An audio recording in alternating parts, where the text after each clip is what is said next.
RNZ News at 5. Kia ora, ko Susana Aotearoa tēnei.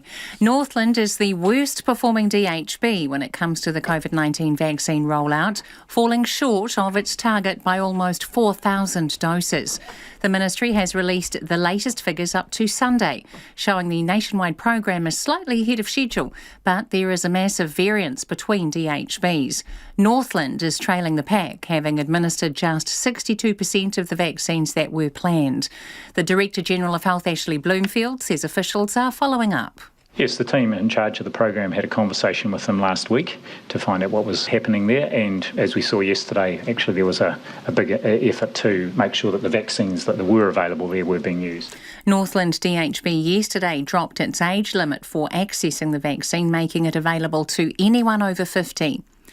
The New Zealander who travelled from Perth to Auckland during a lockdown is now in managed isolation. The man managed to travel to Sydney and then fly from there into New Zealand. The Director General of Health, Dr. Ashley Bloomfield, says anyone ineligible for quarantine-free travel to New Zealand needs to go into a managed isolation facility. He says they may be subject to penalties if they have breached the rules. If a person is convicted of breaching quarantine-free travel requirements under the air border order, they could face a fine of up to $4,000 or 6 months imprisonment. Dr. Bloomfield says the case is still under investigation. Officials in India say the coronavirus death toll has passed 200,000, crossing another tragic threshold. The country reported more than 3,000 fatalities in one day for the first time and comes as a recent surge of infections has brought the country to its knees. The country now has the fourth highest death toll in the world, behind the US, Brazil and Mexico. Hospitals are being pushed to the brink with oxygen supplies dangerously low and makeshift funeral pyres. The Health Minister's been told it will take more than a multi-million-dollar investment to the ageing Waitakere Hospital to fix all its problems. The government has pledged $40 million to build a new urgent care inpatient ward. Health correspondent Rowan Quinn reports. Health Minister Andrew Little began his visit to the hospital to announce the funding with a tour of the maternity ward, where staff and patients asked for an upgrade. Today's money is for a 30-bed urgent care ward. Local politicians have been lobbying for an improvement to the hospital's old infrastructure. The Waitemata District Health Board Chair Judy Clement says while she's delighted with the funding, more is needed to bring the hospital up to scratch. Ko Rowan Quinn tēnei. A Crown prosecutor has told a jury a Whanganui woman was killed by her boyfriend after enduring 9 months of abuse and threats. 30-year-old Jasmine Wilson died in Wellington Hospital. She'd been dropped off at Whanganui Hospital, badly beaten, dehydrated and barely conscious, in July 2019. Chris Wilkinson-Smith says Zane Paura Wallace, who was on trial for murder in the High Court at Wellington, was a prospect for the Hells Angels gang. The dry, mild weather is forecast to continue as the country's hydro lakes reach their lowest levels in 25 years. The aluminium smelter at Tiwai Point is cutting down its power use for a month to secure the country's electricity supply. NIWA meteorologist Ben Knowles says a La Nina weather pattern is to blame. He says dry conditions are forecast to continue for a couple of weeks, but might stretch out to months. A large ridge of high pressure moving over New Zealand over the next week or two will continue these patterns of below normal rainfall across much of the country. As we look ahead further into the early part of winter, there's an indication that it could be a relatively dry and mild start. Ben Knowles says the Waitakere catchment has only had 68% of its normal rainfall, and it's a similar story for Manapōuri. It's 4 minutes past 5. The New Zealand Breakers' 5-month stint on the road in Australia is set to come to an end next month, but their return home still means a hectic schedule with 7 games in 17 days. Their first home game in 16 months will be against the Sydney Kings at Auckland's Trusts Arena on May 20th. They'll play another game against the Kings and one each against South East Melbourne Phoenix, Illawarra Hawks and the Adelaide 36ers at yet-to-be-confirmed stadiums. The The Breakers will get just one game at their home court of Spark Arena against the Brisbane Bullets on May 30th. A game back at Trusts Arena against the Cairns Taipans in June rounds out their home return. All Blacks halfback TJ Perenara says if he's to ever make the shift to rugby league, it will have to be this year. He's been approached by the Sydney Roosters and the 29-year-old says the interest from both parties is genuine. Perenara, who's currently playing rugby in Japan, says he hasn't made any decisions yet, but this would be his last chance to have a crack at the NRL.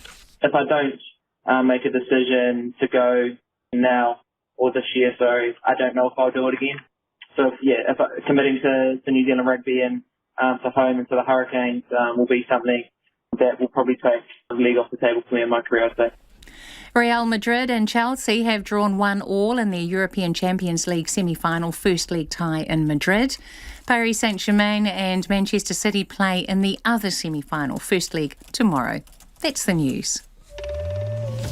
The COVID situation worsens in India. The situation is beyond crisis point, and I see ward after ward full of patients struggling to breathe. A travel breach in New Zealand. I would have thought it'd be smart to make a bit of an example here. Fines have a deterrent value that sort of spreads beyond the individual involved. But in the US, COVID rules are being relaxed. If you're fully vaccinated and you're outdoors, you no longer need to wear a mask. All the sides of the pandemic. Morning reports, weekdays from 6 on RNZ National. Now the short forecast from Met Service to midnight tomorrow. Northland, Auckland, Coromandel Peninsula and Bay of Plenty. Generally fine. A few showers mainly around Coromandel and Great Barrier Island where some could be heavy. Clearing early tomorrow morning. Gisborne and Hawke's Bay partly cloudy. Isolated showers clearing tonight for a fine day tomorrow. Waikato to Wellington and Wairarapa, including Taupo, Taumaranui and Taihape. Mainly fine. Isolated showers for Taihape tonight and from tomorrow evening for coastal Waikato, Waitomo, Taranaki, Whanganui and Manawatu. Marlborough, Nelson and Bulla, cloudy periods and a few showers, especially about the ranges, clearing this afternoon. Fine tomorrow apart from afternoon cloud in Bulla. Canterbury, fine weather. Otago, Southland, Westland and Fiordland, partly cloudy with rain or drizzle for Fiordland and about coastal Southland. Chatham Islands, partly cloudy, a few showers tonight. RNZ National. It's coming up to 7.5 minutes past 5. Thanks, Susanna. Tēnā koutou katoa, no mai haere mai ki Checkpoint e tēnei rā. Ko Lisa Owen tēnei. It's the multi-million-dollar deal New Zealand Rugby is so desperate to convert. Tomorrow is the first hurdle in getting its $387 million deal with American private equity firm Silver Lake across the line.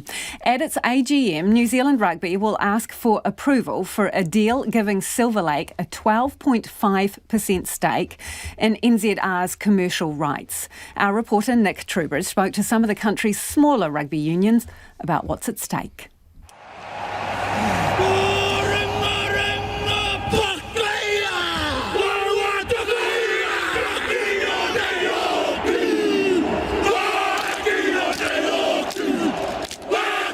A defining day for the future of rugby in New Zealand. No, tomorrow's not a World Cup final or All Blacks squad announcement.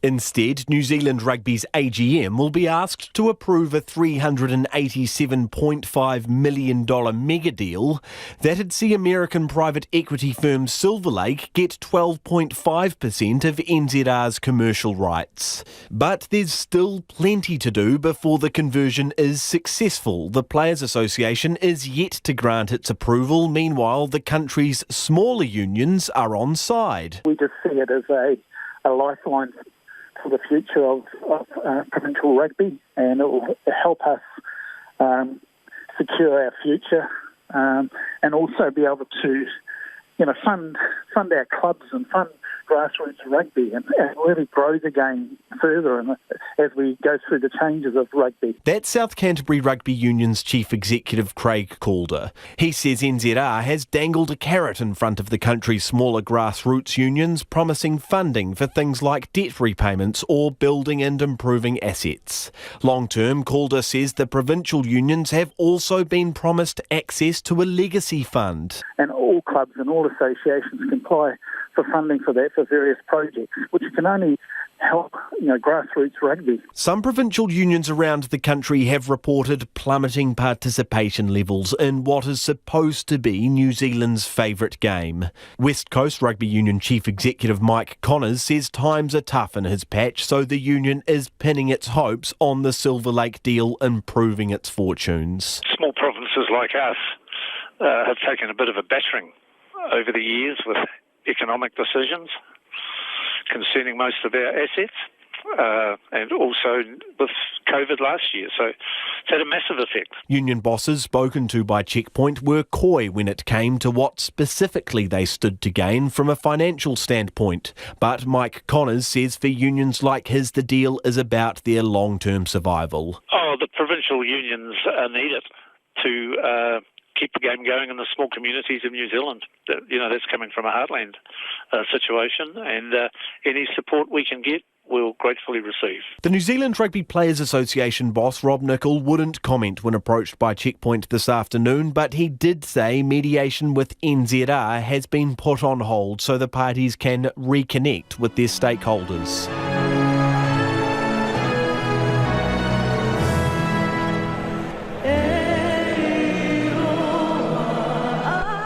So we went instead to arguably the biggest stakeholders of them all, the general public, rugby fans, the ones who buy the tickets, wear the jerseys and watch the games. What do they think of Americanising, at least in part, the All Blacks? I wouldn't agree with it at all. It's like the English selling the football. They didn't want it, I don't want it. Keep it here. Not good, I guess. We should keep the brand where it is, New Zealand. Yeah. Not positive, yeah. It doesn't seem like a good thing, but yeah, I don't know, I need to know more. So while New Zealand Rugby still has work to do to get the country's professional players on side, the question remains, is anyone at NZR listening to the fans? For Checkpoint, Nick Trubridge. It is 11 minutes past 5 and you're with Checkpoint on RNZ National. Now, still to come on the programme, we'll speak to New Zealand Rugby Chairman Brent Impey.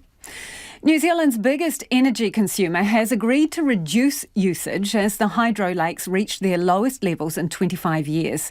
The aluminium smelter at Tiwai Point is cutting down how much power it uses for a month to secure supply for the country. Charlotte Cook reports. The smelter at Tiwai Point consumes about 13% of the country's power, but they've agreed to cut back. It will reduce its hourly amount by up to 30.5 megawatts per hour. A spokesperson says their decision will ensure there's enough supply for the rest of New Zealand. NIWA meteorologist Ben Knoll says the dry weather has left hydro lakes in the South Island significantly below where they normally are. Rainfall at Mount Cook has just been 68% of normal from January through April this year. And the inflows at the Waitakere lakes are certainly below normal because of that. A little bit further south, Manapuri, another important catchment area, just 77% of normal rainfall so far this year. He says a La Niña weather pattern is to blame for the dry conditions, which are forecast to continue for a couple of weeks but might stretch months. A large ridge of high pressure moving over New Zealand over the next week or two will continue these patterns of below normal rainfall across much of the country. As we look ahead further into the early part of winter, there's an indication that it could be a relatively dry and mild start. Energy analyst Jeff Bertram says there's always the looming threat of a dry year hanging over the electricity market. He says the way the market's been set up leaves consumers exposed. Price hikes, it may very well mean blackouts. It'll mean a lot of screaming and crisis mongering from the industry to try to justify yet more subsidies and yet more ability to unload higher prices onto consumers. Jeff Bertram says the country will have to turn to alternatives if it doesn't rain soon. If lakes don't rise in the short term, New Zealand will have to burn a large amount of coal and gas to keep the electricity flowing, and that will cost a lot. And the owners of the lakes will pull in enormous profits on the back of the fact that it costs them nothing to put water through their turbines, but they'll be getting a big scarcity rent on their electricity. He says the Tiwai agreement isn't significant, but is a signal of what's to come. The announcement of the TOI point cutback seems to me very much just a ripple on the pond. There's not much of substance there. But 2 or 3 months from now, and it rains quite a bit, we could be facing shortages and therefore facing a big coal burn at Huntly, using as much gas as can be got out of Puakura and passing through the cost of that to consumers. The national grid operator Transpower says lake levels are currently at 67% of where they normally would be for this time of year, and the situation is not being helped by a shortage of natural gas. Its General Manager of Operations, Dr Stephen Jay, says they'd welcome wet weather, but there's no cause for worry yet. If it doesn't rain at all, we will run out of hydro. But the information we have shows, based upon the years of history, that it does rain at some point in time. And so to provide assurance, the monitoring that we're doing at the moment shows that there will be sufficient generation to meet demand looking forward into the future. He says as autumn and winter progresses, people will use more electricity, which means they're keeping a close eye on the demand for electricity and available supply. For Checkpoint, Charlotte Cook. Now, more on the crucial meeting tomorrow regarding the future of rugby in this country. New Zealand Rugby will seek approval tomorrow for a deal with US equity firm Silver Lake to buy a slice of the organisation's commercial rights. Brent Impey is the New Zealand Rugby chairman and joins me now. Kia ora, Brent. Kia ora, Lisa. Are you any closer to reaching an agreement with the players?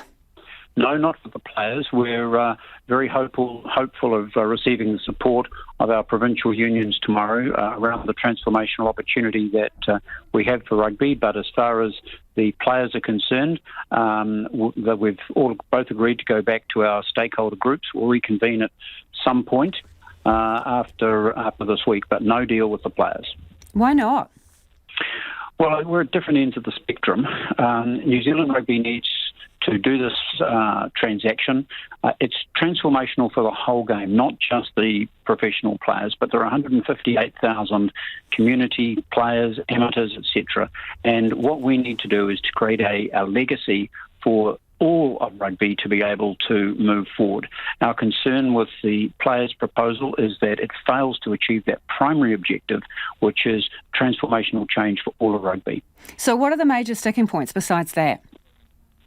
That is the major sticking point. The major sticking point is that they wish to retain a percentage. The revenue goes up incrementally, and we need a fair portion. You're talking, Brent, here about the pot of money that gets set aside for their salaries.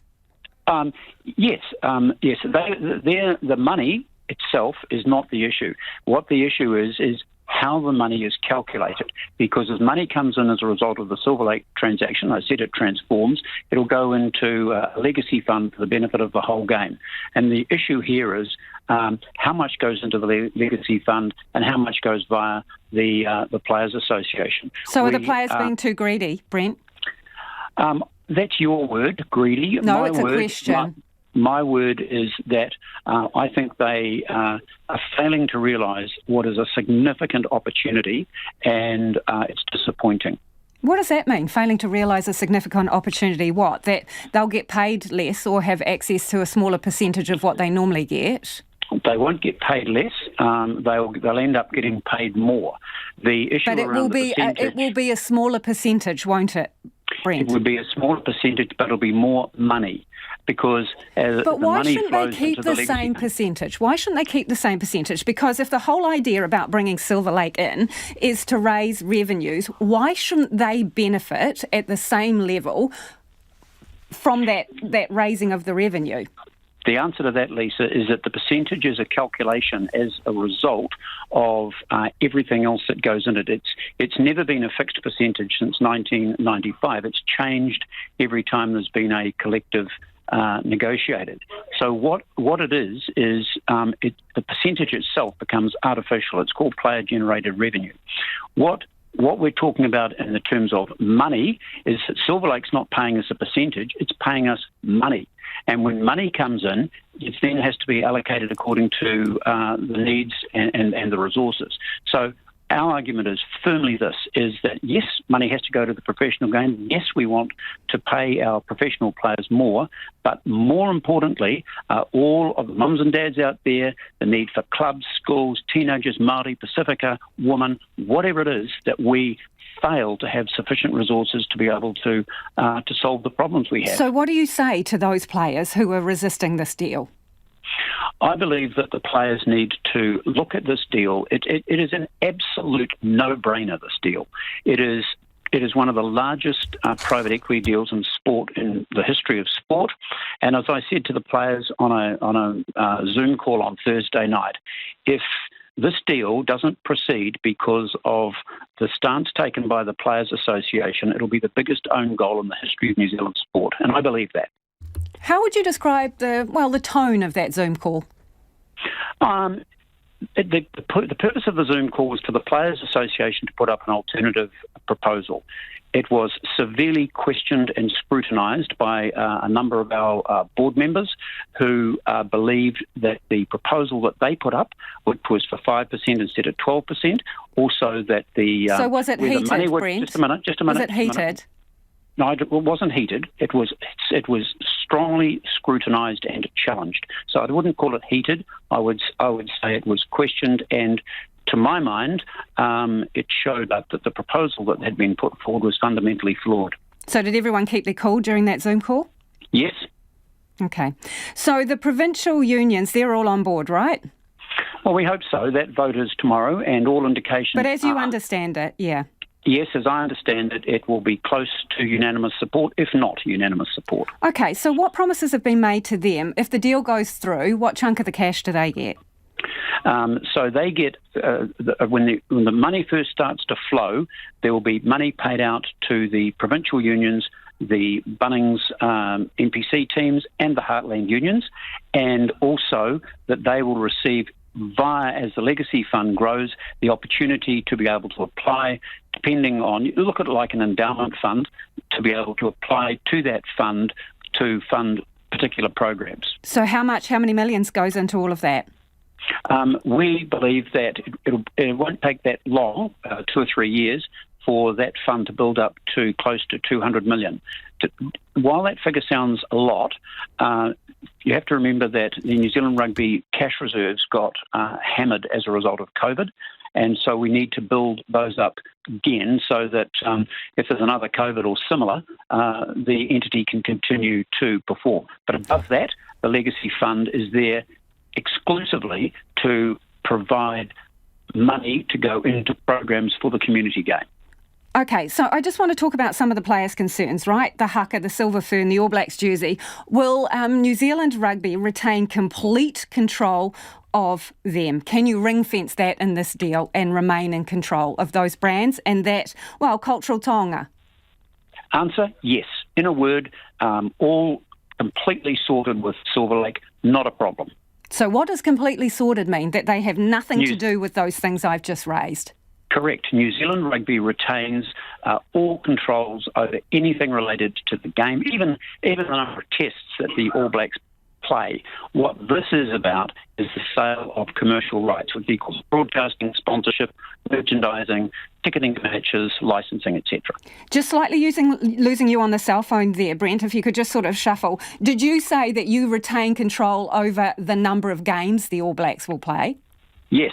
New Zealand Rugby controls a number of games that the All Blacks play, and I'm sorry if I got muffled there, Lisa, but the deal is about commercial rights. So what we're selling is broadcasting, ticketing, sponsorship, merchandising, licensing, etc. Okay, are fans going to have to pay more to go watch a game? No reason why they have to pay more. Can you guarantee that, Brent? I can't guarantee that, but that's not the purpose of this deal. This deal is the commercial games are not going to be made in New Zealand and its population of 5 million.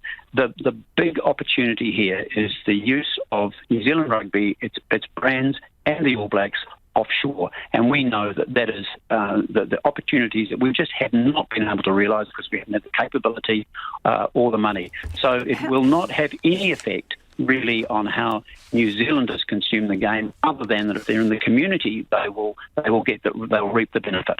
If this deal is so flash as you present it, how come things have got so ugly with the players? I think that the players' position has started off being philosophical. They, to begin with, what they said was is they didn't like the private equity option, and they put up other options which simply don't work. I'll give you one. Debt. That was one of their favoured positions. Well, New Zealand Rugby doesn't own any assets other than its commercial rights. And we've got no way, a director wouldn't sign off on the fact that the debt could be repaid, because quite honestly it couldn't. And also debt doesn't bring us the technology advantages and the international connections that someone like Silver Lake has. So we're starting, as you can see, that we're starting from different points on the pendulum. Okay, we're almost out of time. I want some quick answers to these next ones. The entity that would be set up, the commercial co, if the deal goes through with Silver Lake, who will be on the CEO, on the board? Will they come from existing New Zealand Rugby board members and staff? The board will have an independent chair, 2 representatives of Silver Lake, 2 New Zealand Rugby board members, the CEO of New Zealand Rugby, and 2 independent directors appointed by New Zealand Rugby board. Okay, so what happens tomorrow? Because you're not getting this over the line, are you? Yes, we'll get this over the line with the provincial union. Yeah, but you need the players, Brent. So to get this signed, sealed and delivered, you need the players. So how long is Silver Lake going to wait around for you guys to get on the same page? Our relationship with Silver Lake is rock solid, and they have advised us that they can see the issues that we have before us, and they're prepared to be patient because they're in this for the long term, as are we. Thanks for your time. That is Brent Impey, who is the New Zealand Rugby chairman there.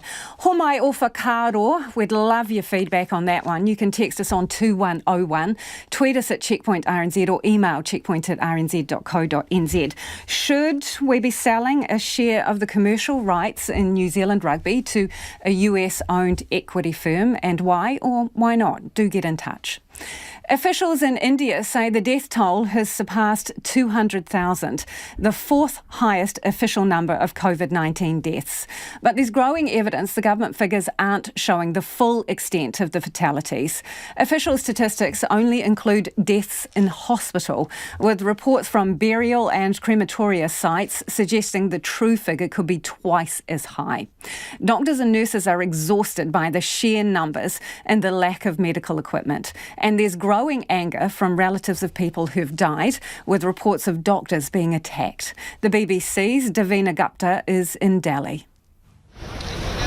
India has reported a 6th straight day of more than 300,000 positive infections. But many say the true scale of the crisis is much worse, as the hospitals at COVID hotspots are under-reporting deaths. A crematorium worker in Delhi says half the COVID deaths in the city are not being registered.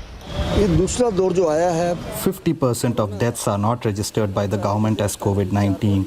Our NGO brings bodies directly from homes of COVID-19 victims who are under quarantine and died, and they are also cremated here. The government only counts COVID-19 related deaths of victims who die in a hospital, and all others are unaccounted for. That is the reason that there is discrepancy in our count and government's count. But Ashok Malik from the Ministry of External Affairs denies any deliberate inaccuracies. The number of deaths is not being underreported. What is possibly happening is that the deaths are not being categorized correctly at the moment. So people who have died of illnesses related to COVID or due to COVID may be categorized as having died from a comorbidity. And there will ultimately be a reconciliation. We saw this last year as well in the first wave when there was a reconciliation. And that is likely to happen soon. As the crisis deepens, shortages of oxygen and essential medical supplies continue. The Prime Minister Narendra Modi has been in emergency meetings through the day. But people are losing their faith in the system. Family members who have lost loved ones attacked doctors and nurses at a private hospital in Delhi today. There is some hope, however, as global aid is pouring in. A major shipment from the UK, including 100 ventilators and 95 oxygen concentrators, arrived in the capital today. Other countries, including the US and the EU, are also sending supplies. And that was Davina Gupta reporting from Delhi.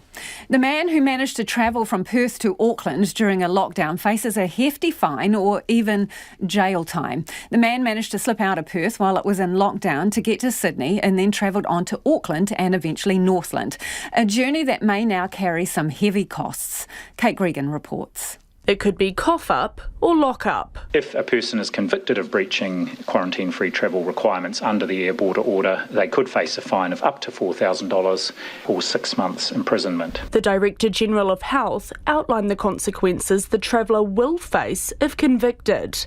Dr Ashley Bloomfield says he won't provide more information while the investigation is still underway, but made it clear that anyone breaking Trans-Tasman bubble rules could face prosecution. In general, any person who enters New Zealand who is ineligible for quarantine-free travel is required to isolate for 14 days in a managed isolation facility and may be subject to enforcement action if they have breached their relevant air border order.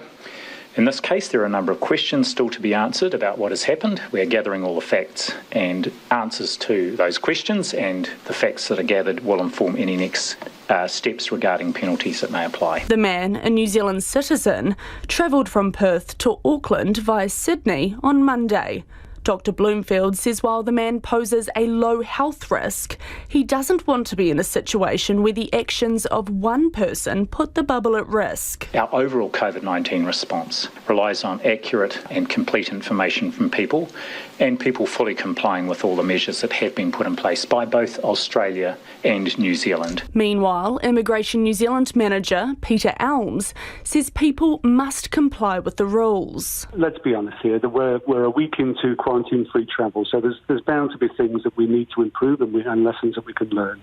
So there are some safeguards in place, and the first safeguard that I've got to reinforce with everybody is it does rely on people's honesty and integrity. But he admits officials don't know whether the other safeguard was in place. Mr Elms says he's unsure if the man was asked about his travel movements before boarding the plane to Auckland. The fact that the gentleman was allowed on the plane, one would imagine that either that question was not answered correctly or indeed the question may not have been asked. We don't know that at the moment. But the government is satisfied that the risk for quarantine-free travel is low. The travel bubble with Western Australia reopened at midday today, after the state lifted its lockdown yesterday. Opening up further will depend on the vaccine rollout, something Associate Minister of Health, Aisha Verrill, says is progressing well. DHBs are on track to deliver more than 1 million doses by the end of June. By then, we will be well into vaccinating the 1.7 million people we've identified in Group 3. This group includes those in our populations over 65, people with underlying medical conditions, and our prison staff and the prison population more generally. Dr Verrill also revealed she had received her second COVID-19 jab and offered this advice. I would really encourage people not to hit the gym straight after getting the vaccine. I had quite a sore arm after lifting some heavy weights and a slight rash on my arm for a day or so. I felt a little tired, but otherwise I felt totally fine. As of midnight last night, more than 230,000 doses of the Pfizer vaccine had been administered in New Zealand. For Checkpoint, Kate Gregan.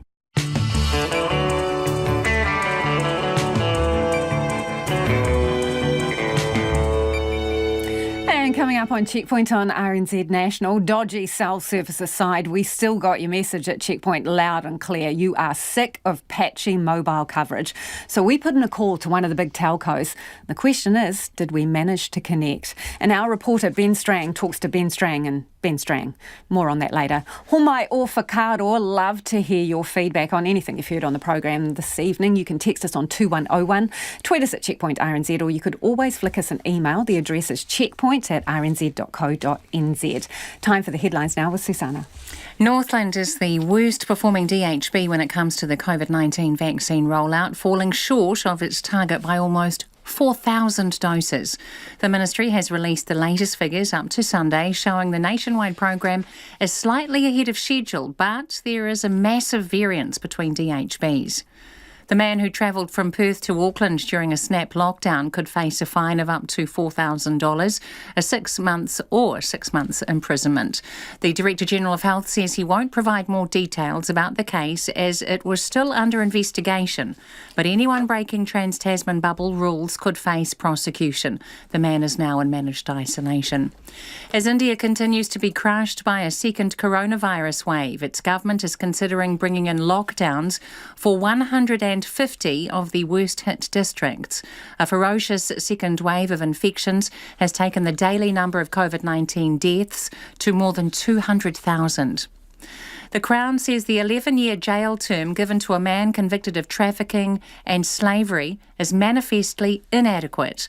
Hastings Samoan Chief Joseph Aonga Matamata brought 13 Samoans to New Zealand and exploited them for 25 years. Crown lawyer Rebecca Thompson told the Court of Appeal he used his position as a matai to exploit people and he should get at least 15 years.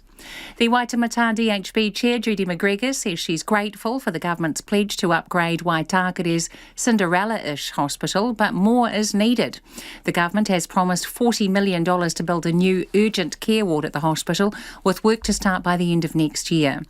NIWA says a La Nina weather pattern is to blame for the country's hydro lakes reaching their lowest levels in 25 years. Meteorologist Ben Knowles says the dry conditions are forecast to continue for a couple of weeks, but might stretch out to months. Those are the latest news headlines on RNZ National. Our next news and weather update is at 6. Thanks, Susana. No mai hoki mai. This is Checkpoint. Ko Lisa Owen tēnei. It is time for the business news now with Nicholas Poynton. Nicholas, you want to talk about an Auckland-based drug maker. This sounds very, under the radar, but it's a big pharmaceutical company, you mean, isn't it? Yeah, poised to crack the US market. Drug maker, pharmaceuticals companies, I guess the terms are interchangeable. One does carry with it certain connotations. But AFT Pharmaceuticals, they've signed a large distribution deal with the US distribution company for its Maxigesic painkiller, but only in its intravenous form. Now, this is a significant milestone for the company. It signed these sorts of deals with other markets around the world. I think it signed a couple sort of in the past year in sort of Eastern Europe, but this is the first time that it's actually cracked the US market. And it's likely to be very profitable for the company because the post-operative painkiller industry, which is the market this drug is going to go into, is worth more than $1 billion. $1 billion New Zealand dollars, that is. So they're really hoping to, try and carve out a slice of that for themselves in terms of market share. But as part of this agreement, this partnership, this deal that it's agreed to, it will receive $26 million up front. That's from a company called Hikma, that's who are going to distribute the drug, but it will also get a slice of the profits. Now, the company is still waiting to get an update on whether it can sell this drug in its tablet and liquid forms. We'll have to wait more to hear about that. But there's also the timing of this announcement from AFT is quite interesting.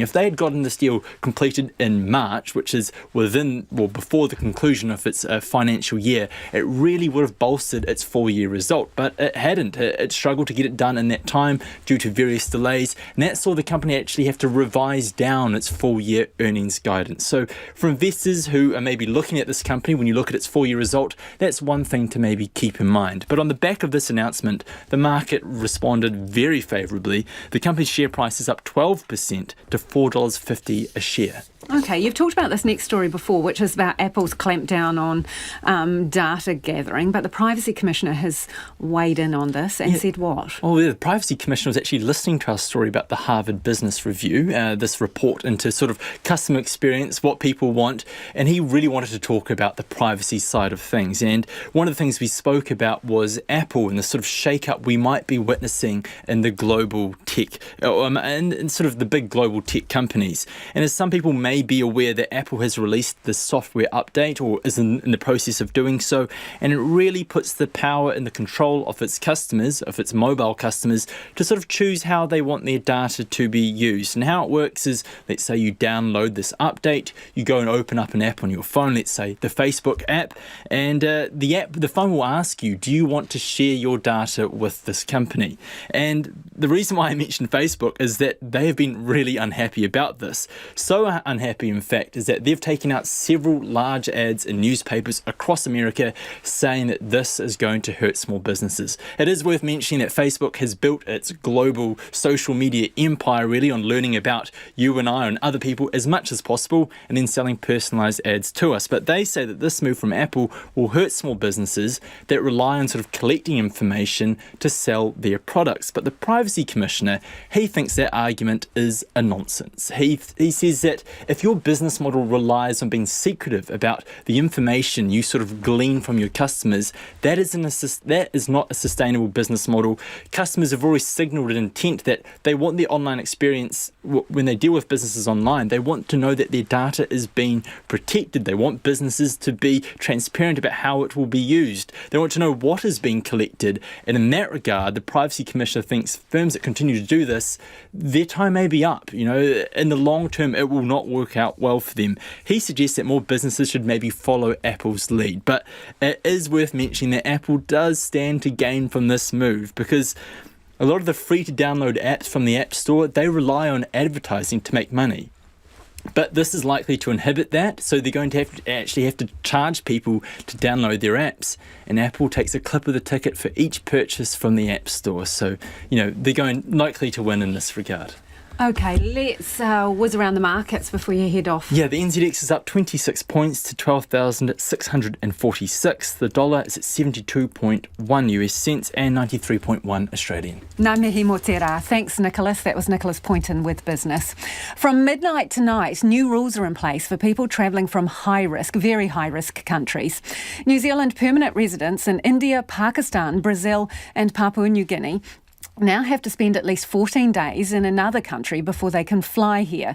Doctors in PNG say the COVID situation there is only getting worse. As the number of people infected continues to rise, many hospitals are running low on basic supplies. Some are even having to close. RNZ Pacific's Jamie Tahana reports. Officially, Papua New Guinea has 10,835 confirmed cases of COVID-19, with 105 deaths. But David Mills, a medical superintendent in rural Inga, says the true picture is much worse than that. Those numbers just need to be ignored, and I think everyone accepts that they need to be ignored. They're not even a remote reflection of what's going on. It's really moving about as fast as it could possibly move, but right now it's sort of, you're at the peak. Doctors across the country have painted a similar picture of a fragile health system overwhelmed and a country with no real grasp of how widespread the problem really is. One senior official in the city of Mount Hagen, who asked to remain anonymous, says only a tiny proportion of the population has been tested, and that's only when they have enough test cartridges. Glenn Moller, the head of obstetrics and gynecology at the main hospital in the capital, Port Moresby, says regions are also seeing an increase in deaths. In the provinces, the limited testing means they're often guessing when people die from respiratory disease whether they might have, in fact, had a COVID complication. PNG is a country of 9 million people and only 500 doctors. A health system that at the best of times is on the brink, dealing with epidemics of drug-resistant tuberculosis, HIV and now COVID-19. A senior official in the northern province of Madang, who also asked to remain anonymous, described the situation there as horrible. He only has a few staff in main towns, and he's watching the epidemic spin out of control. The COVID spread is now spreading out towards the district, and I'm a bit worried about the population in the far remote setting in the province. It is fast spreading. And that's leading to a crisis in the country's hospitals. In the densely populated capital, Port Moresby, Professor Moller says the situation has been desperate for weeks. All the COVID inpatient facility has been full every day for the last month or so, and we've now established 3 field hospitals in Port Moresby, one at the netball courts, one at the aquatic centre, and most recently a tent arrangement in the car park. These facilities are struggling to get the most basic supplies. Some hospitals are treating COVID patients with a lack of things as basic as gloves and facing medicine shortages. The fear is that as demand on things like oxygen increase, That will run out too. David Mills says some hospitals near his in rural Inga have been forced to close by funding shortfalls in the midst of a pandemic. He says they need money now.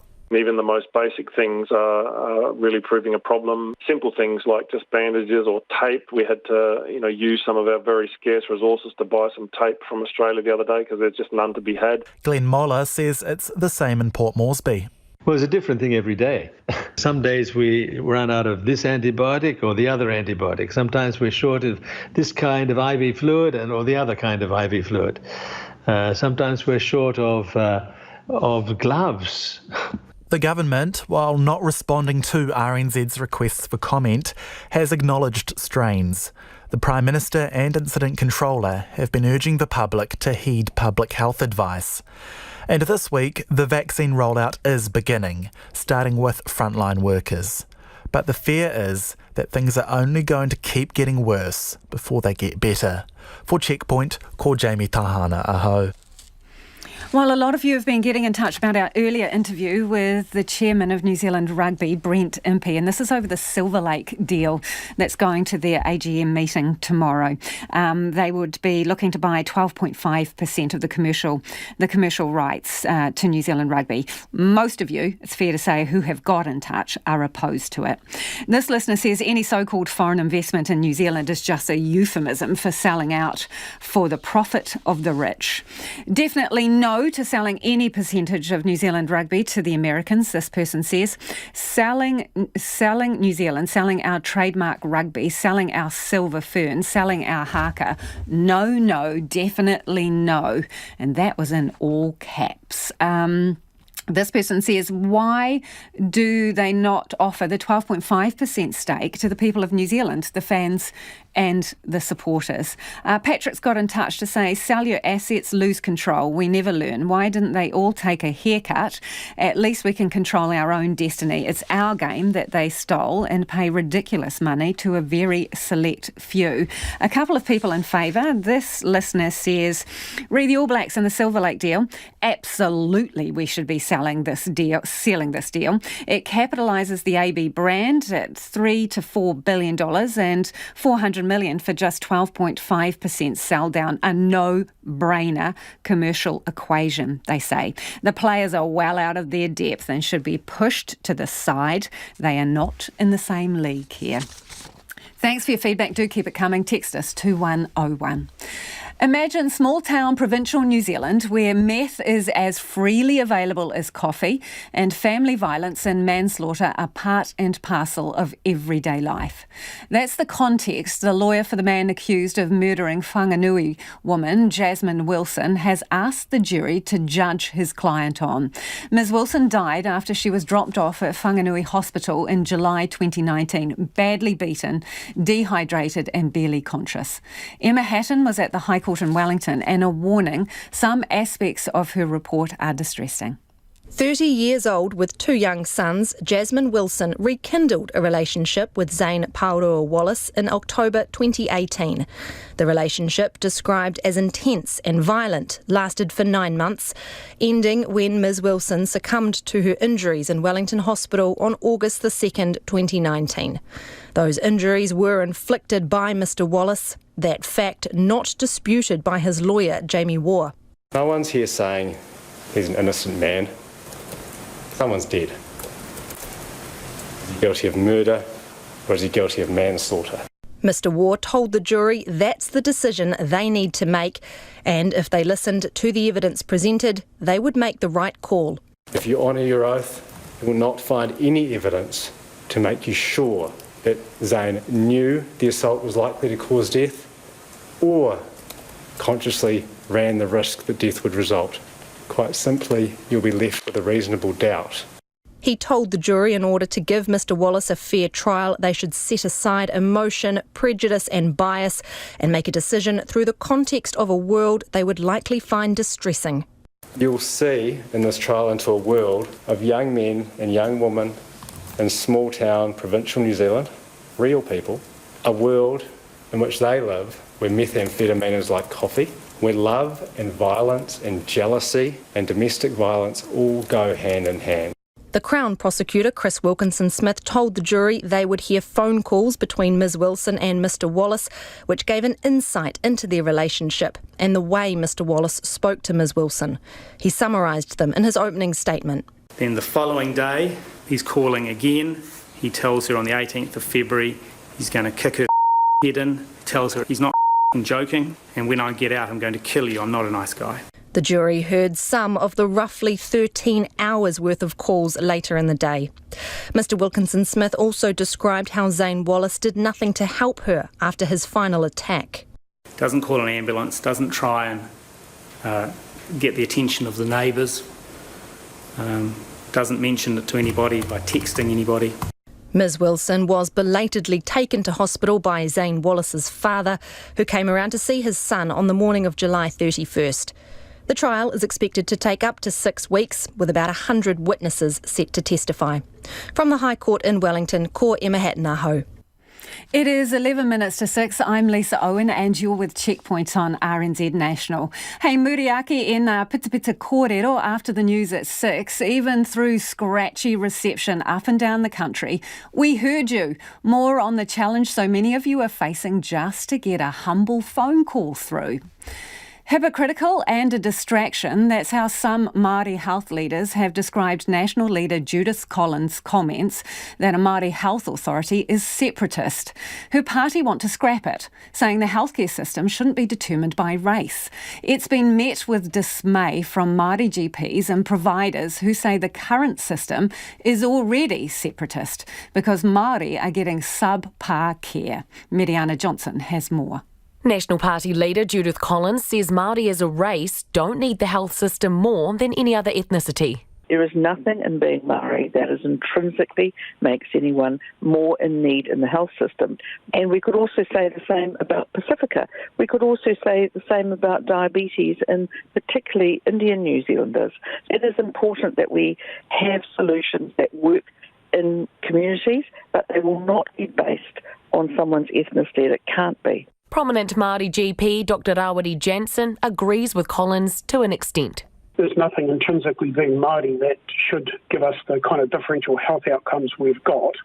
And so it does turn the focus to the system and how the system should change to do a much better job. And I think we can all agree, therefore, that some structural change in the system is a good idea. He says whānau-led solutions generated through a Maori Health Authority will help turn around persistent inequities for Māori.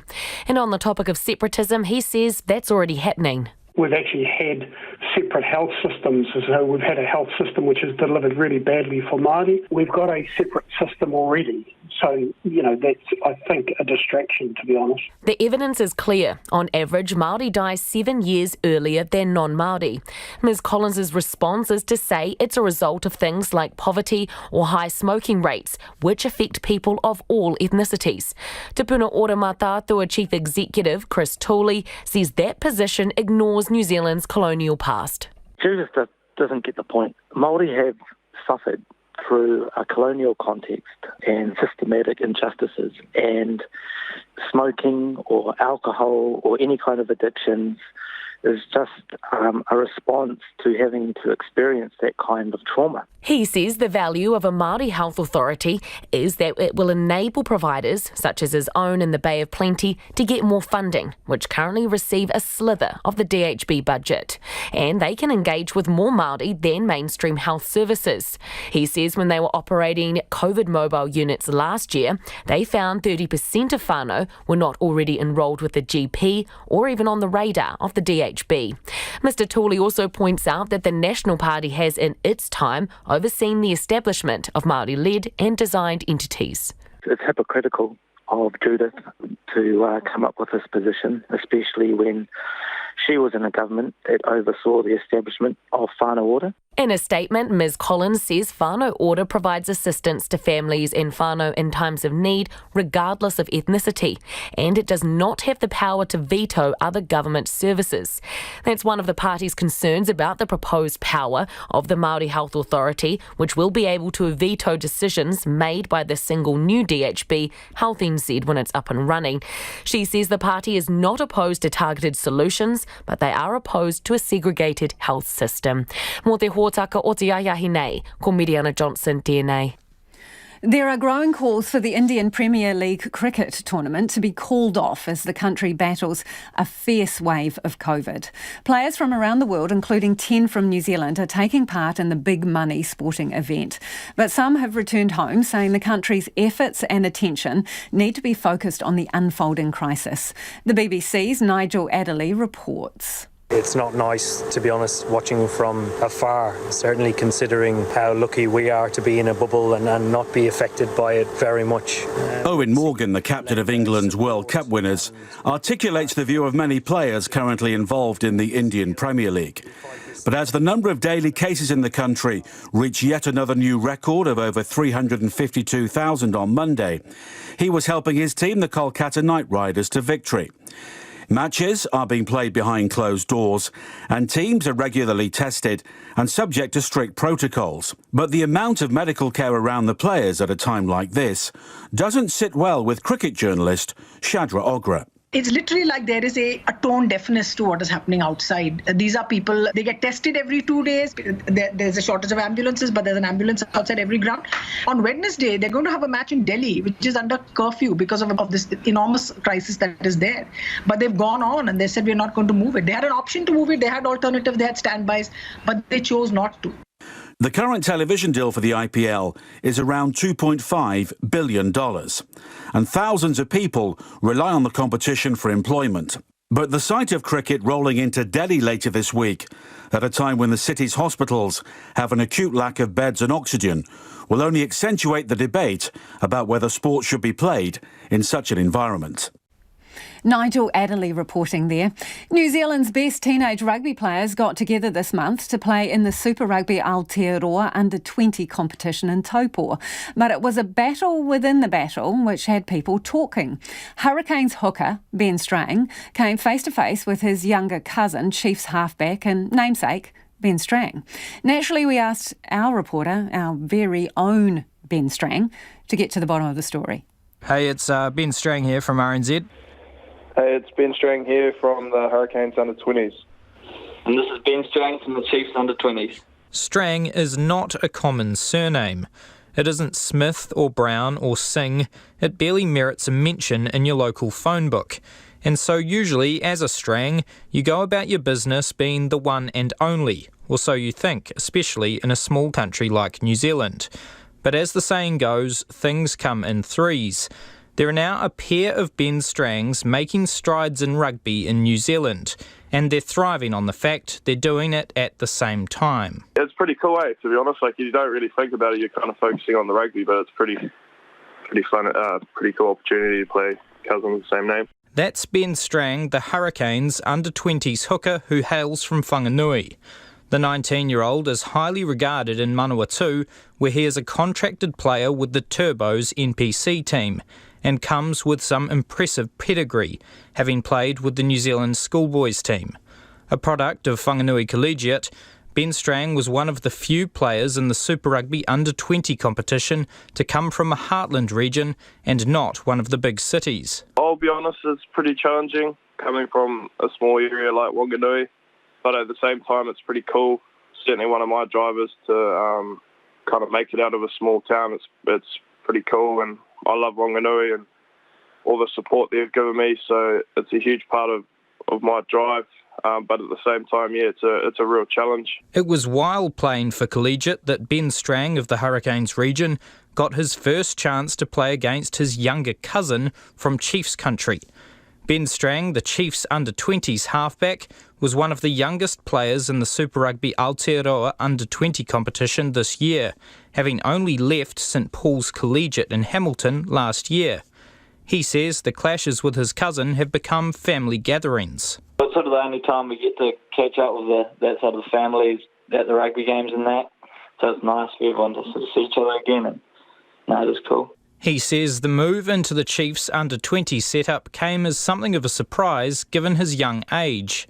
He was first named in the Chiefs under-18 side last year, and at the time I, Ben Strang the reporter, was actually added to the team's WhatsApp group instead of Ben Strang the halfback. Due to my age and lack of rugby skill, I dropped out of that group chat, freeing up the halfback to regain his spot and go from strength to strength. I never really thought it was going to happen this quickly. I guess a bit of luck in that sort of played in my hands. And yeah, I didn't think it would sort of boost up into this level quite as quick, but no, I'm taking it with open hands and really enjoying it. In the head-to-head clashes, Ben Strangs had almost all the success thus far, and by that I mean the younger Ben. The halfback secured 2 wins in 3 with his St Paul's team when playing Whanganui Collegiate 2 years ago in the Central North Island competition, including in the tournament final. And when the Chiefs and Hurricanes played earlier this month, the halfback was the winner again, with the Chiefs taking a decisive victory. Ben Strang, the Hookers, had enough of losing. Obviously, the Chiefs under-20 game, he ended up winning that one as well, and he played bloody well, to be honest. And my throwing wasn't too good in that game, so it was a bit of a touchy subject. But it's been great battles over the years. Both Ben Strangs hope to have many more battles over the years and see how far rugby can take them. For the older cousin, it's already proving a career option with a Manawatu contract in the bag. For the younger Ben Strang, he's focused on impressing in Hamilton Club Rugby with a career in rugby a dream. For Checkpoint, the original Ben Strang. Nā mihi mō te rā, Ben Strang and Ben Strang. A bit of your feedback before 6. You're opposed to this rugby deal. This person says perhaps the example of UK football teams and their owners should be kept in mind, says Christine. Don't sell the All Blacks, says Simon. It's like selling the family silver. RNZ News at 6. Ngā mihi nui ko Susana Leata with DNA. The government has asked New Zealanders for patience as its vaccination program ramps up, warning there will be real challenges ahead. The latest figures show the nationwide rollout is slightly ahead of schedule, but some DHBs, in particular Northland, are trailing behind.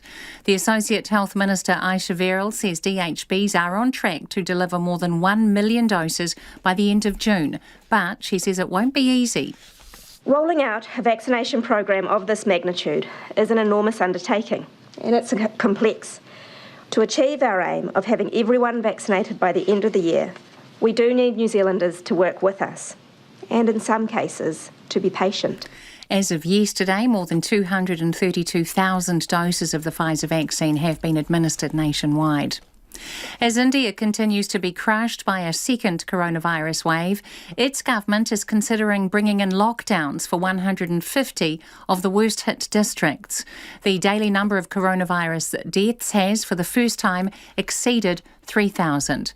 The BBC's Nikhil Inamda is in Maharashtra state and says there is a widespread sense of helplessness. The government has now been running trains to supply oxygen. We've seen a huge amount of international aid pour in, but clearly there's a big demand-supply mismatch with demand far outstripping supply of many of these essentials. All of this playing out as India hits yet another grim milestone of over 200,000 COVID deaths. Many say that number has been hugely underreported, given that there's simply no match in the tally between the overwhelmed crematoriums and the official data that we're getting from hospitals. Nikhil Inamda reporting. A multi-million-dollar investment to upgrade the ageing Waitakere Hospital has been welcomed with the hope there'll be more money to come.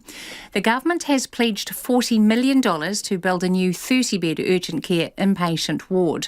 Local politicians have been lobbying for an improvement to the hospital's old buildings and infrastructure, saying they're not good enough.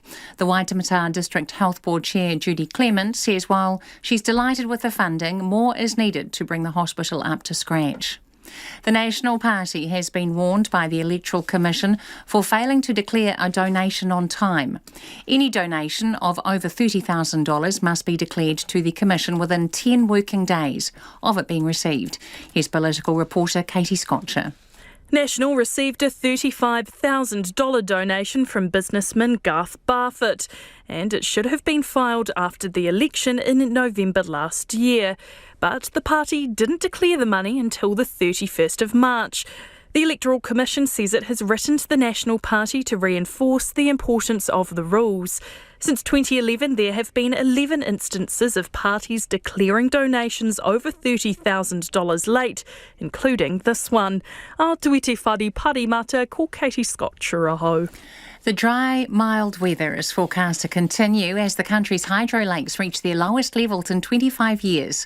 The aluminium smelter at Tiwai Point is cutting down its power use for a month to secure the country's electricity supply. NIWA meteorologist Ben Knowles says a La Nina weather pattern is to blame. He says dry conditions are forecast to continue for a couple of weeks but might stretch out to months. The Waitakere catchment has only had 67% of its normal rainfall, and it's a similar story for Manapouri. A Bay of Plenty health provider says it's hypocritical for the National Party to reject the Maori Health Authority because of claims it is separatist. National Party leader Judith Collins says Maori don't need the health system any more than other ethnicities. She says the likes of poverty or high smoking rates are what create inequities, not race. Te Puna Ora Matatua Chief Executive Chris Tooley says the National Party has, in its time, overseen the establishment of Maori-led entities. It's hypocritical of Judith to come up with this position, especially when she was in a government that oversaw the establishment of whānau order. In a statement, Ms Collins says the party is not opposed to targeted solutions. The government has approved funding for major flood protection works at Franz Josef and the West Coast. The $12.3 million project will upgrade the northern stop banks to protect the township from the Waiho River.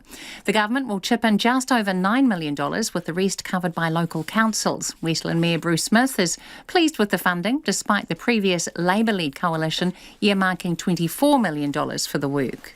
I'm absolutely delighted with the outcome we got today. It's a step on the path. And keep in mind that for the last 15 years, we've been attempting to put something similar together. Bruce Smith says the work will allow Franz Josef to move north, away from natural hazards. It's 6:05. New Zealand Rugby still doesn't have the support of the players to sign off on a deal with Silver Lake ahead of tomorrow's AGM. Silver Lake will get a 12.5% stake in NZR's commercial interests for $387.5 million. If more than half of the country's provincial unions at the AGM, along with the Players Association, give the go-ahead. New Zealand Rugby Chairman Brent Impey says the players' resistance to one of the largest private equity deals in sport could be costly. If this deal doesn't proceed because of the stance taken by the Players Association, it'll be the biggest own goal in the history of New Zealand sport, and I believe that. NZR and the Players Association will continue negotiations next week. Tom Abercrombie is about to surpass Mika Vukona as the most capped player for the Breakers basketball side. Abercrombie and Vukona sit on 354 appearances each, with Abercrombie set to move ahead when he plays Melbourne United tonight. Abercrombie made his debut in 2008 and says surpassing Vukona's mark is very special. He'll always be my captain. Played so many years with him for the Breakers and the Tall Blacks, and a player and a person I respect probably more than any other guy I've played with. We've remained good friends since he's left the club, and I guess in his career embodied everything that the Breakers was all about, and so always a great thing to be mentioned in company with that guy. Meanwhile, the Breakers have confirmed their first home game in 16 months. It will be against the Sydney Kings at Auckland's Trusts Arena on May the 20th. That's the news. Tonight on Nights, Dominic Godfrey and Vinnie Wiley are looking at sport Pacifica style. We've got part 2 of William Ray's Black Sheep series on Sir George Grey. This evening, how the Governor got his big break in New Zealand. Because our Hump Prize is Nigel Robson's book on this country's role in the South African conflict known as the Boer War. Expect some quiz questions with a military bent on Nights with me, Brian Crump, after the news at 7 on RNZ National. Now the short forecast from Met Service to midnight tomorrow. Northland, Auckland, Coromandel Peninsula and Bay of Plenty, generally fine. A few showers, mainly around Coromandel and Great Barrier Island, where some could be heavy. clearing early tomorrow morning. Gisborne and Hawke's Bay partly cloudy, isolated showers clearing tonight for a fine day tomorrow. Waikato to Wellington and Waitakere, including Taupo, Taumaranui and Taihape, mainly fine, isolated showers for Taihape today and from tomorrow evening for coastal Waikato, Waitomo, Taranaki, Whanganui and Manawatu. Marlborough, Nelson and Buller, cloudy periods and a few showers, especially about the ranges, clearing today. Fine tomorrow, apart from afternoon cloud in Buller. Canterbury, fine weather. Otago, Southland, Westland and Fiordland, partly cloudy with rain or drizzle for Fiordland and about coastal Southland. Chatham Islands, partly cloudy, a few showers tonight. RNZ National. It's 8 minutes past 6. Thanks, Susanna. No mai hoki mai. This is Checkpoint. Ko Lisa Owen toku ingoa. Dodgy cell service aside, we still got your message at Checkpoint loud and clear. Last night we brought you the story of Russell Bell from Invercargill, who's had a guts full of his nasty cell signal. His provider is Spark, but his story really did connect with a bunch of you who share his frustration. You too have had enough of patchy, or in some cases no mobile phone service, dropouts during crucial calls, having to stand in awkward places, contorting yourself every which way in the vain hope of getting a decent signal. So we tried to call some of you to get a clearer idea of the problems in your part of the motu. I go and stand on the deck if I'm having an important conversation. Sometimes I go and stand in the doorway at the front of the house. It's not up to scratch. I can't call my husband to say, we're over here, where are you? I believe there are some instances where it truly is a safety issue. It's just a nuisance, and what it means is I can't actually get on with normal, everyday. I have to constantly manage it. The whole thing is very unsatisfactory. It's a nuisance, massively. Really inconvenient. Cell phone coverage, how would you describe it? Sum it up for me. I'd say it's pretty piss poor. Like your story yesterday, people have to go out and stand on top of things to make their cell phones work. It's absolutely ludicrous. I mean, we're in the 21st century. Cell phone network's been in existence since, about 1980?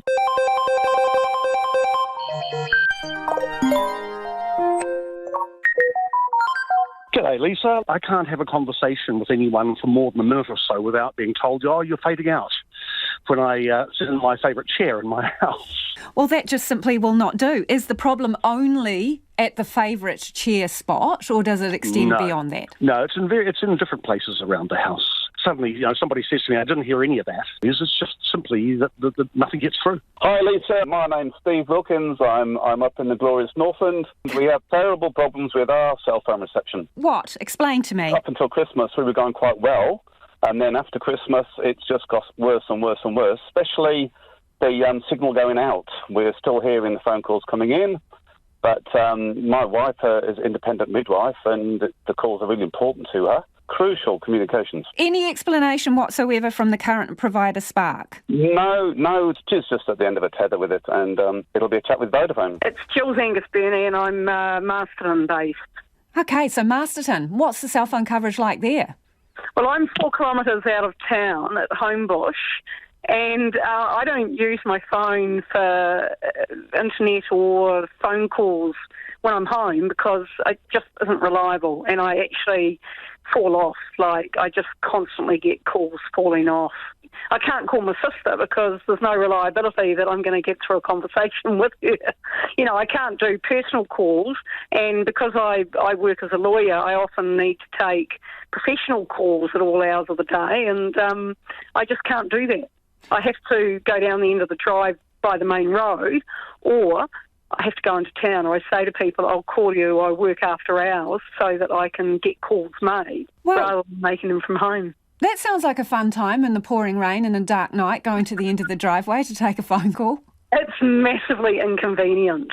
And I've tried to get internet, and I can't get internet either. Like, I've been to my provider, Spark, and I can't get... I'm 4 kilometres out of town. My neighbours have got it, other people have got it, but actually I've been told I can't get it. We're in Hawke's Bay in the west of Auckland, and cell phone coverage is pretty dodgy.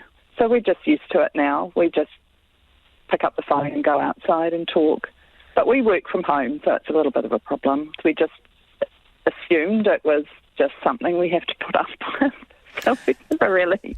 So basically, you don't know what good service is like. No, yeah, exactly. I believe there are some instances where it truly is a safety issue, and I hope I never am involved or come across a car crash, because, you know, if you were trying to get first responders there quickly and your cell phone didn't work, it would be a dire situation. So, Mike, are you still there? Might have just lost Mike. Protective equipment. Oh, sorry, Mike, you just faded out. I'm in Mount Eden in Auckland. I'm heavily reliant on my phone for work. I'm regularly on the phone. Then suddenly someone goes, "Oh, you dropped out." So it's getting frustrating. Missed calls, you know, I've got my phone in my hand, and then suddenly, you know, an hour later I see I've missed a call. Who's your provider? Spark. How would you sum up the service you're getting? It's average for the price I pay. Yeah, about how much would you pay? I'm paying about $160, $170 a month. I'm based in Tauranga. I live in Bethlehem, which is a pretty central suburb in Tauranga. Right. Tell me what the reception is like in your area. It's super average. Like, I have to kind of stay within a 1 square metre zone to be able to make phone calls. If I kind of stray outside that, it drops out. It's pretty frustrating. It feels like I'm in the Bermuda Triangle. And the weird thing is, I'm in the middle of Tauranga. Yeah, I get you. Who's your supplier? That's Spark. I'm Andrew. I'm in Hope and Tasman district. The problem I have is it's just really variable. I'll turn my head 90 degrees in the middle of a conversation and suddenly there's no one at the other end. How long's the problem been going on for? 2 or 3 months. Who's your provider? I'm with Spark. Hello, Lisa. You're talking to Sue from Alexandra. My personal cell phone, I'm having a lot of trouble lately because there's hardly any coverage inside my house. So where are you now, having a chitty chat to me? I had to go outside the door. It doesn't seem to be consistent where there are blank spots. Now, Susan, honestly, do sometimes you use that to avoid calls from people you don't want to talk to? Not really.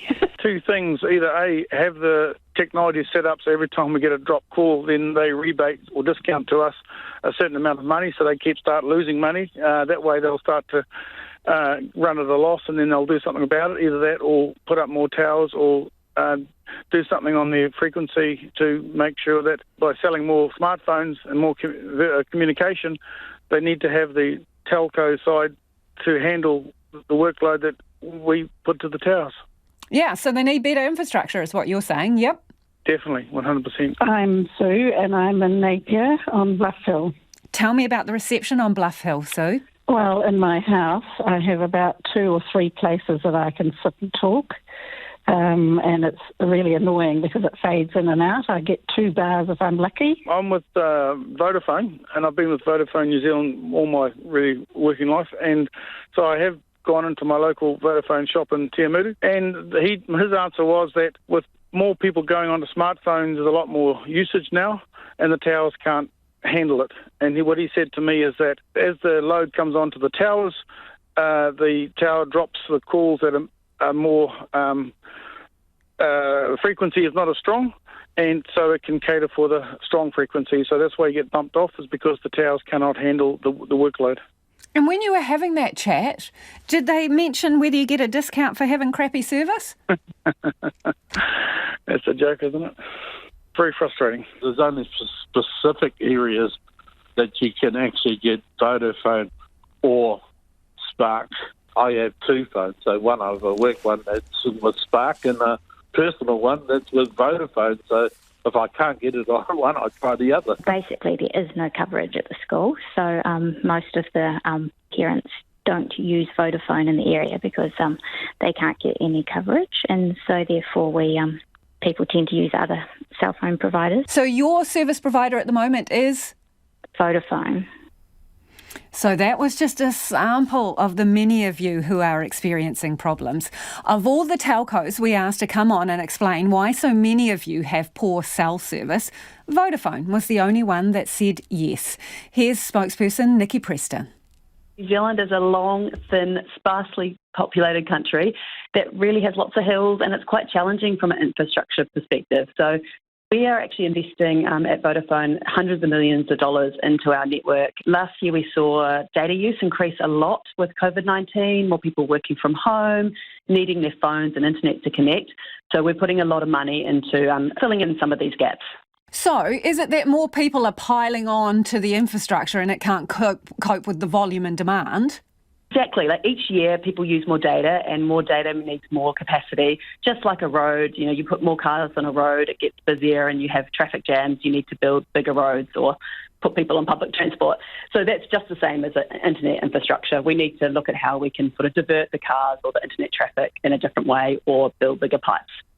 So you mentioned our uniqueness in terms of geography.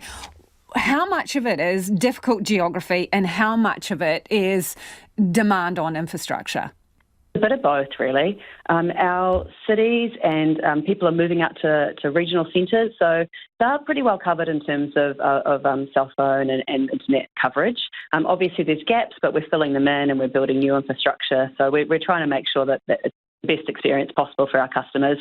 Rural is pretty challenging, to be honest.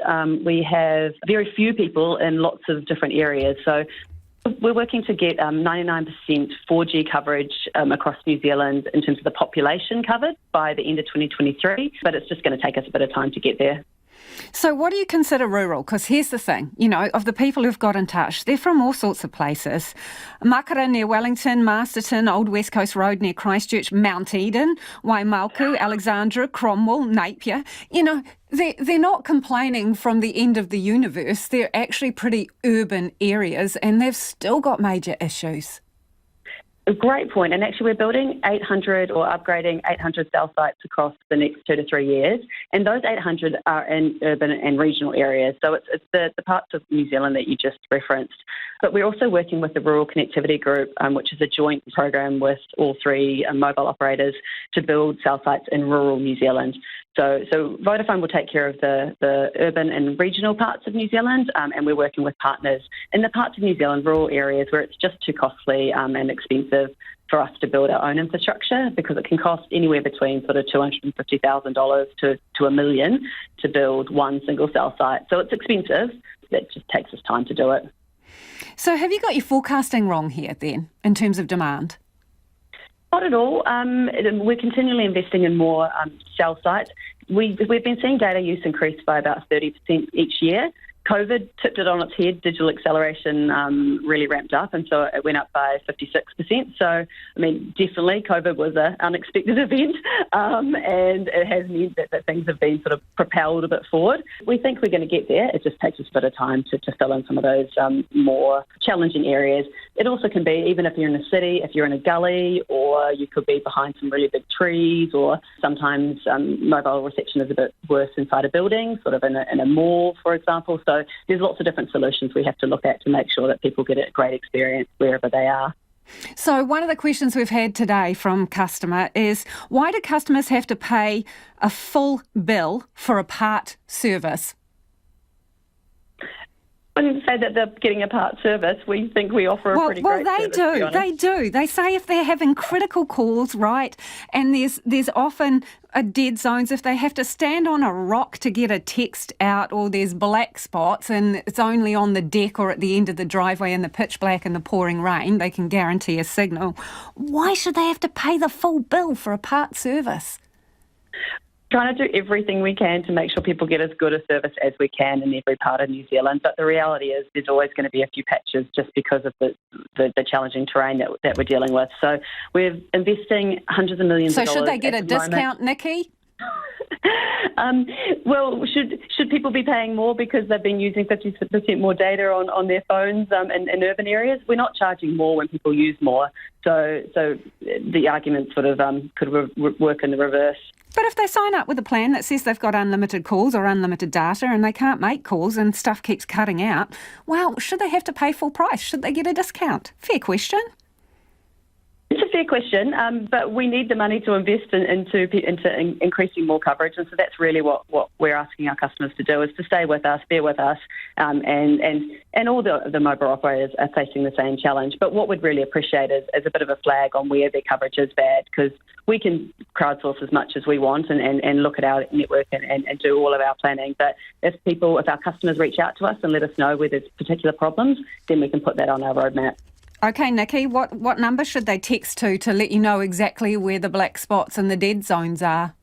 Well, they can call us on our website. We've got we've got an 0800 number, we've got online chat, we've got Facebook page. So however they would prefer to let us know. What about a text? Because some of them have got dodgy cell phone coverage. So text they can often get out. So what number should they text? We have an 0800 number. We don't have text capabilities for us to text us. Well, where does that leave them, Nikki, if they can't get a decent signal to give you a bell? Well, they should be able to give us a call then. We've got live chat. They can jump on their Wi-Fi, their broadband. We've got lots of options. They can jump on their Facebook once they're connected to their Wi-Fi. So we hope that one of those options will work for them. Can you appreciate their frustration here? What would you say to them? We're trying our hardest. We're building. We're investing more. But what we also really need is community support to build new cell sites. Quite often we get people who don't really want a cell site in their town, or they sort of hold up the approvals process. So what we'd really appreciate is when we're coming to a town and we're asking for approvals, is to get behind us and help our team to fast track the approvals process as much as we can. And that was Nikki Preston from Vodafone. Now, Spark didn't have someone available to speak to us, but provided a statement. It says its 4G network covers 98% of the places people live and work, but acknowledges a small proportion of people won't have the mobile signal they want. It says it's investing in the network and has built an additional 150 cell sites in the last couple of years. Any Spark customers who have experienced a change in their mobile coverage are encouraged to get in touch with the company. 2 Degrees said they needed some quite specific details about the problems people are having before they could provide a statement, the where, when, what problem, what phone, etc. Unfortunately, we can provide that, but if you're facing problems, see if you can get enough coverage to get in touch with them. And do give them a call. The collective voice may result in some action. Thank you all for your feedback on that issue. Now, just in some breaking news, we have a statement from the police here. Police have referred the Maori Party to the Serious Fraud Office. Now, that is over the failure to declare more than $300,000 worth of donations. So that was referred to the police by the Electoral Office, and they have now bumped that on to the Serious Fraud Office. The jail term given to a man convicted of slavery and trafficking has been called manifestly inadequate. Hastings-based Samoan chief Joseph Aunga Matamata was last year sentenced to 11 years in prison for bringing 13 Samoans to New Zealand and exploiting them over more than 2 decades. Hamish Cardwell was in court. Joseph Matamata is the first person jailed for both human trafficking and slavery in New Zealand. At his trial last year, the court was told he brought small groups of people from Samoa on holiday visas, then forced them to work long hours using violence and intimidation as methods of control. Matamata was found guilty of 10 charges of human trafficking and 13 of dealing in slaves. He was acquitted on 1 trafficking charge. Today in the Court of Appeal in Wellington, he listened impassively via video link, while Crown lawyer Rebecca Thompson argued his prison sentence was not long enough given the gravity of the offending. She says he used his position as a matai, or chief, to take advantage of people. He exploited his cultural position of authority as Mātai, both to draw them to New Zealand and then to rely on the victims' silence after they returned to Samoa. He was the primary organiser of this offending, its primary beneficiary, and its primary enforcer through threats and some serious violence to ensure the victims' compliance. One of the 3 judges on the panel, Justice Clifford, asked if the cultural expectations of a matai and Samoan culture were relevant in this case. Would it be fair in the round to say this was criminal abuse of traditional relationships in a society based on the extended family and communal values? Yes, Your Honour. That would capture the abuse of trust part of the offending well. Rebecca Thompson says Matamata should have faced at least a 15-year jail term and get a minimum non-parole period. And Her Honour also failed to recognise that to denounce and deter offending at this level and to hold Mr Matamata accountable for the harm he has caused, the statutory non-parole period was insufficient. A higher minimum period of imprisonment should have been imposed. But Mr Matamata's lawyer says the judge in the first trial, Justice Cull, was best placed to decide the sentence, as she had all the evidence and facts in front of her. Matamata is also appealing his conviction in court today. His lawyers say the definition of slavery used to convict him was too broad. Solicitor Nick Chisnell says slavery is one of the most serious crimes in the land, and it is important it is correctly defined. It's important to recognise that harsh and exploitative conditions of labour do not of themselves amount to slavery. Justice Clifford and Nick Chisnell discussed the difficulty of determining what constitutes slavery. I could say as a builder's labourer, I was a slave on the building site, a very unhappy one. And my learned colleague might say that about his employment. He could say that. And so I was, as it were, you might say, I was treated as a slave. I was told what to do. I had to labour manually in the hot sun all day, but then I had the autonomy to quit. The judges have reserved their decision. From the Court of Appeal in Whanganui, Aotearoa, ko Hamish Cardwell, TNA. Butterflies have long been admired insects, but these pretty pollinators are under threat from habitat loss and climate change. The ABC's Annie Guest reports. Michael Braby has dedicated the last 3 decades to studying butterflies. The butterflies do look very pretty, but they do perform a number of roles that are essential for the functioning of our ecosystems. The Associate Professor of Ecology at the Australian National University says butterflies are vital food for birds and they are important in pollination of plants. As caterpillars, they eat the leaves of plants and then recycle a lot of the nutrients in the leaves back into the soil. Michael Braby is a co-author on the paper Butterflies on the Brink, published in the journal Austral Entomology. We identified 26 species of butterflies out of the 400 plus species recorded from Australia that are facing extinction. What's creating the greatest risk? The key one that came out was habitat loss. Each state and the Northern Territory has butterflies on the list, with the Australian fritillary from New South Wales and Queensland most at risk. It's quite a spectacular butterfly. It's about 60 millimetres across, sort of a rich brown with lots of black spots and a black border. But the other side is quite extraordinary. It's got this silvery gold pattern on the hind wing.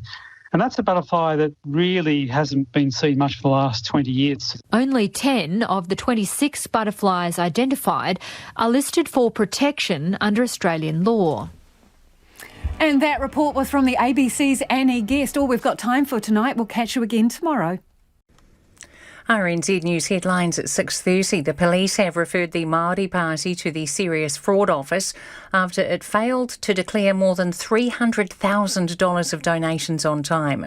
The government has warned there will be challenges ahead as its COVID-19 vaccination program ramps up. A multi-million-dollar investment to upgrade the ageing Waitakere Hospital has been welcomed, with the hope there'll be more money to come. Mediation is underway between Wellington bus drivers and their employer to restart stalled pay negotiations and stop further strike action. Those are the headlines. Our next news and weather is at 7. Take the pulse of the day's news every weeknight at 10. You see all the cremations happening. It's very, very painful to watch. It's very painful to know that, my people are helpless. Lately with me, Susanna Leatoa, is your late night eye on the latest headlines and the people who are making them. It was a sight for sore eyes to see the Kingston Fly operating again today. Up to date if you're up late. Lately with Susanna Leatoa every weeknight from 10 on RNZ National. Kia ora, Susanna, and I'm Brian Crump.